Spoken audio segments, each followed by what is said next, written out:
करणी सेना भी इसमें कूद गई है। जो पूरा मामला चल रहा था सीमा हैदर का। आशीष मेरे साथ बने हुए हैं, मेरे सहयोगी। आशीष, ये बताइएगा, पहले दिन से आप इस पूरे मामले को देख रहे हैं जब से सीमा हैदर यहाँ आई है।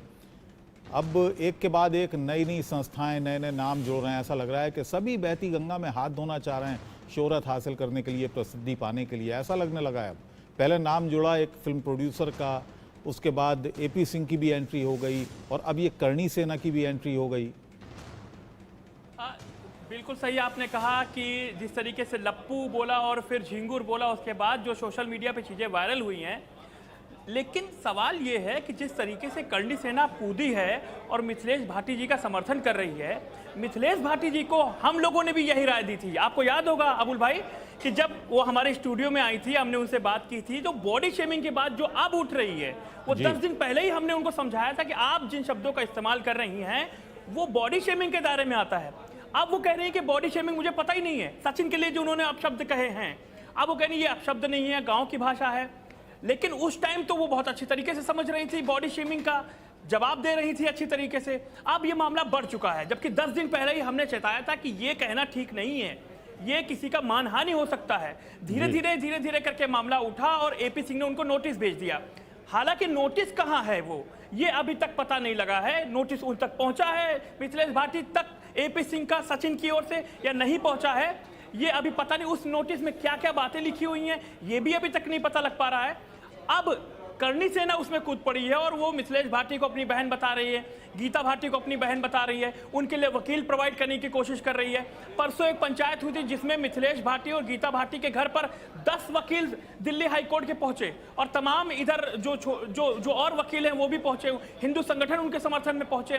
लेकिन ये समर्थन जुटाने की जो कोशिश दोनों तरफ से चल रही है, चाहे वो सीमा की तरफ के गुट के लोग या कहते हैं कुछ लोग हैं उनको सपोर्ट कर रहे हैं, सोशल मीडिया पे सपोर्ट कर रहे हैं। भाटी जो भाभियां हैं दोनों, जो मिथिलेश भाटी हो चाहे गीता भाटी हो, दोनों रबुपुरा में म्याना गांव में रहती हैं, उन्हीं के पड़ोसी गांव की बात है ये। वहां भी लोग समर्थन जुटाने, जो सोशल मीडिया पर और जो समर्थन जुटाने की जो बात चल रही है, एक गुट कह रहा पाकिस्तान भेज दो सीमा को, एक गुट कह रहा कि यही रहने दो, एक लोग मतलब एक वर्ग कह रहा है ये। ऐसे में जब क्लीन चिट अगर मिलेगी तभी कुछ कहा जा सकता है।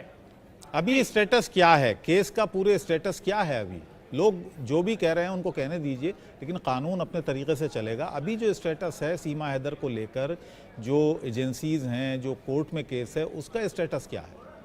उसका स्टेटस अभी पेंडिंग ही है, क्योंकि जब तक क्लीन चिट नहीं आ जाती, जांच एजेंसियां जांच कर रही हैं। अभी जैसे आप पिछले दिनों जो खबर आई कि IB और रॉ जैसी एजेंसियां भी जांच कर ली उन्होंने, लेकिन खुलकर कोई बात सामने नहीं आ रही। ना ही कोई नेता, बड़ा मंत्री या फिर कोई अधिकारी इस मामले पे कुछ कहने के लिए तैयार है। सूत्रों के हवाले से हालांकि खबर है कि सीमा हैदर जासूस नहीं पाई गई हैं। ये सूत्र बताते हैं कि सीमा हैदर के पास से जो मोबाइल पकड़ा गया है, जो उसकी जांच की गई, उसमें जो डिटेल है, उसमें कहीं भी किसी भी एंगल पर, क्योंकि उससे कई मर्तबा कई एंगल पर जांच उनकी हुई, सारे सबूत खंगाले गए, नोएडा, कराची, दुबई, सारे एंगल खंगाले गए, वो जासूस नहीं पाई गई हैं। मैं उनके गांव गया, उनके घर गया, उनके घर पर जो पुलिस सादी वर्दी में लगी हुई है, वो उनकी सुरक्षा में 12-12 घंटे की ड्यूटी उनकी लगी हुई है। गांव में भी काफी लोग ये कह रहे हैं कि वो जासूस नहीं है, वो जिस तरीके से हिंदू परंपरा में ढल गई हैं, उनको यहीं रहने दिया जाए, उनको वहां वापस गांव में माहौल क्या है? गांव में अब माहौल क्या है? क्योंकि शुरुआत में एक माहौल थोड़ा सा खिलाफ था सीमा हैदर के, अब क्या माहौल है?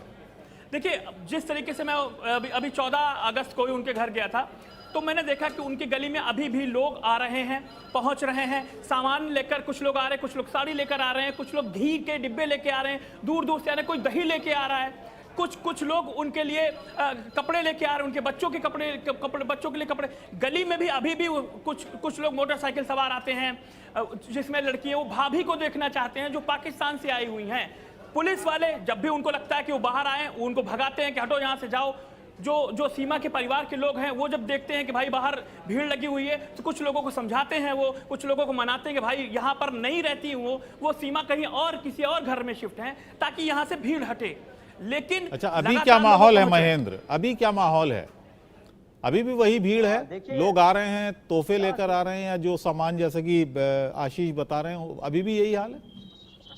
देखिए, अगर आप बात करें रबुपुरा की और खासकर उस कस्बे की जहां सीमा हैदर और सचिन अपने परिवार के साथ रह रहा है, अब वहां इक्का दुक्का लोग जा रहे हैं जो सीमा से मिल रहा है। अदरवाइज अगर हम पिछले 15 दिनों की बात करें और आज की बात करें तो समझिए वहां सीमा हैदर अकेली पड़ गई है। सीमा हैदर अब सोशल मीडिया पे अपनी वीडियो अपलोड करके दर्शकों को, अपने जानने वाले लोगों को ये दर्शा रही है, बता रही है कि आज मैंने हरियाली तीज मनाई है। आपने देखा होगा किस तरीके से, अगर इससे पहले अगर सीमा हैदर एक गिलास पानी भी जो से उधर रखती थी तो तमाम मीडिया कर्मी वहां पहुंचते थे। मगर अब जब से सीमा हैदर ने मीडिया से दूरी बनाई है, अब ये दूरी एपी सिंह के कहने से बनाई है या किसी और के कहने से बनाई है, ये समझ नहीं आता। मगर जब से सीमा हैदर ने मीडिया से दूरी बनाई है तो रबुपुरा के उस कस्बे में मीडिया कर्मी नहीं जा रहे। मगर दूसरी तरफ देखिए, जो मिथिलेश भाटी का रोल है, जो गीता भाटी का रोल है, अब बहुत अहम होता जा रहा है। लगातार हम देख रहे हैं कि अब तक सीमा हैदर के विवाद में बस एपी सिंह थे और ये प्रोड्यूसर अमित जानी था। मगर अब धीरे धीरे इसमें हिंदू संगठन के लोग आ रहे हैं, वकील आ रहे हैं, करणी सेना के लोग शामिल हो रहे हैं। अब साफ तौर पे वो खुले मंच पे चुनौती दे रहे हैं सीमा हैदर और एपी सिंह को कि आपको जो करना है करिए, हम मिथिलेश भाटी के साथ रहेंगे। मिथिलेश भाटी ने जो बात बोली, जो शब्द बोले, वो ग्रामीण भाषा में आम भाषा है, इसके लिए उनको बिल्कुल खेद नहीं है। दूसरी तरफ जो एपी सिंह है, जो सीमा हैदर के वकील है, वो ये कह रहे हैं भैया हमारी तरफ से तो नोटिस दे दिया गया है। दूसरी तरफ अगर हम गीता भाटी, मिथिलेश भाटी से फोन करके पूछ रहे हैं, उनसे बातचीत की हमने कल भी और उनके वकीलों से बातचीत की, उन्होंने कहा हमें तो कोई नोटिस रिसीव नहीं हुआ। तो समझ नहीं आ रहा अब ये कहना क्या चाहते हैं एपी सिंह, जो दूसरी तरफ ये कह रहे हैं कि हमने नोटिस दे दिया, दूसरी तरफ जो गीता भाटी के वकील, उनको ये कहना है कि अभी तक कोई नोटिस रिसीव नहीं हुआ। अब तीसरी तरफ जो करणी सेना की कमी थी, वो भी आके बीच में कूद गया। उन्होंने कहा है कि इन 1-2 दिनों में हम भी रबुपुरा जाएंगे। तो सोचिए, जब करणी सेना रबुपुरा जाएगी तो वहां फिर एक बार माहौल बनेगा, फिर एक बार चीजें हाईलाइट होंगी, फिर एक बार लेकर सीमा को लेकर कहीं ऐसा ना हो कोई आपत्तिजनक विवाद बयान दे दिया जाए या किसी तरह का माहौल खराब करने की कोशिश किया जाए। क्योंकि देखिए, जब मिथिलेश भाटी के हम घर जाते हैं, रबुपुरा जाते हैं, तो वो कस्बा ज्यादा बड़ा नहीं है, वहां मेरे ख्याल से बहुत छोटा गांव है। तो वहां ये कहा जाता है कि बीच में कुछ लोग हैं जो गांव का माहौल खराब करना चाहते हैं, जो किसी संगठन से जुड़े हैं। वो जो सीमा हैदर और जो मिथिलेश भाटी, उसके बीच में कुछ जो गैपिंग होती है, ऐसे शब्दों का तोड़ मरोड़ के पेश करते हैं कि देखिए आपके समाज के खिलाफ जो गीता भाटी ऐसे बोल रही है, और गीता भाटी से ये कहते हैं कि मीणा समाज के लोग आपके खिलाफ ऐसे बोले। तो मामला लगातार बढ़ता ही जा रहा है। हमें लगा था कि अच्छा, इस बीच ये बताइए महेंद्र, इस बीच परिवार में कोई ऐसा कमाने वाला भी नहीं है, क्योंकि ये जाहिर है नौकरी पे नहीं जा पा रहा होगा सचिन मीणा, कहीं काम करने नहीं जा पा रहा होगा, पिता कितना कमाते हैं, घर परिवार कैसे चल रहा है? देखिए, अगर सचिन मीणा की बात करें और उसके परिवार की बात करें, जब सीमा हैदर पाकिस्तान थी और उसका कॉन्टेक्ट में आई, जब भी हमारी पड़ोसियों से बात हुई थी आखिर सचिन करता क्या है, उसका घर बार चलता कैसे, तो लोगों ने बताया जो सचिन के पिता है नेत्रपाल सिंह, उनकी पुरानी कोई पुश्तैनी जमीन थी, उन्होंने बेच दी थी, उनके ऊपर 10 से 12 लाख का कर्ज था। जिसके बाद जो गांव के लोग बता रहे कि सचिन के परिवार के ऊपर 10 से 12 लाख का कर्ज था, और जिसमें सचिन की जो नौकरी थी वो भी छूट गई थी। जब पता चला लोगों को कि भाई जो सीमा हैदर है वो पाकिस्तान से आई है और सचिन के साथ रह रही है, तो लोगों ने डर के मारे सचिन को अपने घर से निकाल दिया। लोगों का कहना है कि उनके घर पे जो अनाज नहीं होता था, खाने के मोहताज हो जाते थे। तो धीरे धीरे जब सीमा हैदर सचिन के कांटेक्ट में आई, तो जो उधार पैसा था बाजारों से जो सचिन और जो नेत्रपाल सिंह लिया था, धीरे धीरे उसको चुकाया और सचिन के थ्रू चुकाया। लोगों का यह भी कहना है कि जो सचिन है, सचिन के ऊपर कम से कम राशन का 1.5 से 2 लाख रुपए बकाया था। तो चलिए आशीष से पूछ लेते हैं, आशीष के पास अपडेट होगा इस बारे में, तरह तरह की क्योंकि बातें हैं इस बात को लेकर कि परिवार कैसे चलता है, घर का कर्ज कैसे चुकाया। आशीष, आप बताइएगा किस तरह से चल रहा है परिवार, और ये जो बात आ रही है कि घर का कर्ज चुकाया, कुछ लोगों का कहना है कि सीमा जो पैसा लेकर आई थी उससे घर का कर्ज चुकाया, कुछ लोगों का ये भी कहना है कि जो जमीनें थी वो बेची उसके बाद घर का कर्ज चुकाया। ये पूरी कहानी क्या है?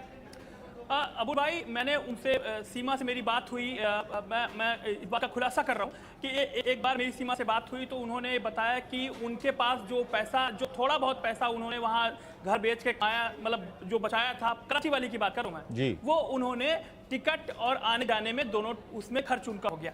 यहाँ पर उन्होंने एक भी पैसा न घर की मदद में दिया है, क्योंकि उनका कहना है कि मेरे पास पैसा बचा ही नहीं था, मैं जिस तरीके से यहाँ 4 बच्चों को लेके आई हूँ मैं ही जानती हूँ। अब घर खर्च कैसे चल रहा है, देखिए नेत्रपाल के भाई भी हैं, ये बड़ा पूरा परिवार है। तो नेत्रपाल अगर काम नहीं कर रहे हैं तो उनके परिवार में और भी लोग हैं जो काम करते हैं, कुछ मदद करने वाले हैं, कुछ आस पड़ोस के लोग मदद कर रहे हैं।